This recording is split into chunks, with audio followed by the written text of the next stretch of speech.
Pare, don't be stupid. Hindi na mamana ang pagiging kriminal. Tignan mo si Stella. She's the daughter of a criminal. Pero she's a saint.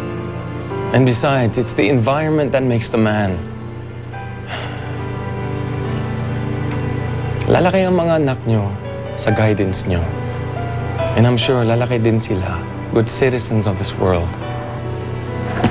Yung mga kaibigan natin, alam ba nila tungkol sa tatay ni Stella?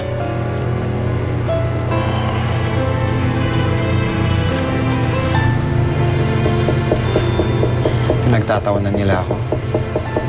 Kevin. No! Come on, man. What do you mean, come on, man? Sa lahat ng ayoko yung pinagtatawanan ako.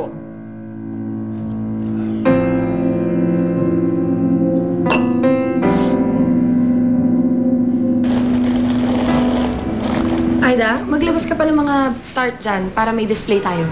Yes, ma'am. Mommy, let's buy a toy horse! Let's buy a toy horse! Maggie, nagtatrabaho pa si Mami. Huwag ngayon. But I want now! Nagwawala na naman yung anak mo. Hindi katulad nito ni Shelby. Napakabait. Eh, paano? Ito kasing si Miggy. Spoiled kay Mama. Bakit naman kasi hinahayaan mo eh? Para iwas na sa gulo. Baka nakakasama pa itong pagnenegosyo mo. Imbes na maalagaan mo itong mga anak mo. Nay, gusto ko rin naman na may ginagawa ako. I said I want a toy horse now! Aray! Miggy! Sumusobra ka na, ha? Ha?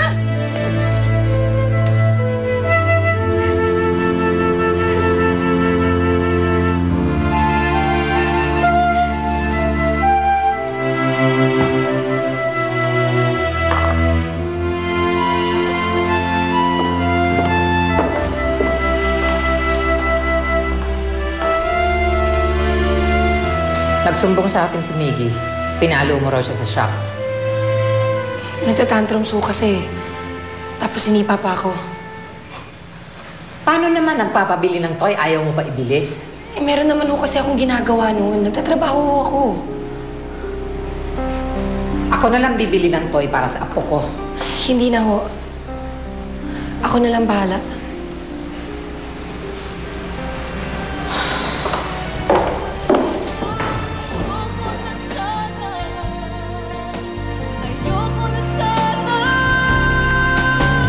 Asan na siya? Wala pa? Eh, ma'am, baka naman po nakalimutan ni sir na anniversary niyo. Parang nag-iba na talaga si Kevin sa akin. Nagbago na siya. Baka may babae nga si Kevin. It's rude to listen to other people's conversation.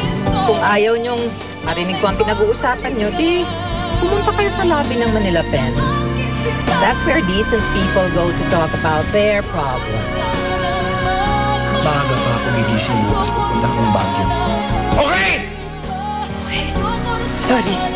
Alam niyo ba, kasama ko siya last night. Biglang tumawag ang mystery caller niya. Tapos ngayon, pumunta siya ng Baguio. Sino kaya yung mystery caller?